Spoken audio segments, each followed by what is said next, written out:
Hello guys, welcome to my another mini blog. आज blog तो ड्रेसिंगर सम्मुखर पर आरम्भ करिছোঁ मेकअप কৰি আজি 3 तारिख रातिपुৱা আমি কৰবালৈ যাব ওলাইছোঁ। ক'ত যাম সেইটো লাষ্টত কম বাৰু। ভিডিঅ'টো চাওক আপোনালোকে। আমি ৰেডি হৈ আছোঁ। পাপাইও মাজতে মোৰ কাষৰ পৰা গ'লগে। বাছত উঠি সবে দেখিছে ঠাণ্ডাত কেনেকৈ আছে। অলপ গান শুনিলোঁ, এনজয় কৰিলোঁ। সবে দেখিছে ইমান নাচিছে আমাৰ মাহঁতে। ৰাস্তাত আমাৰ যে কি গতি হ'ল, তলা ভাঙি আমি ৱাছৰুম যাব লগা হ'লগে।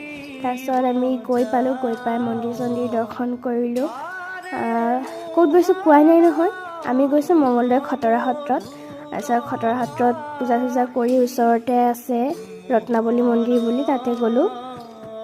তাৰপিছত এয়া আহিলোঁ। তাৰপিছত আমি যিহেতু গোটেই গাঁৱৰ প্ৰায় মানুহখিনি গৈছিলোঁ, তাৰপিছত আমি খোৱা যোগাৰ লৈ গৈছিলোঁ। ভাত খোৱা তাতে বনাই কৰি খালোঁ। তেনেহ'লে আজিৰ ভিডিঅ'টো ইমানতে সামৰিছোঁ। আকৌ লগ পাম অন্য এটা মিনি ব্লগত। বাই গাইজ।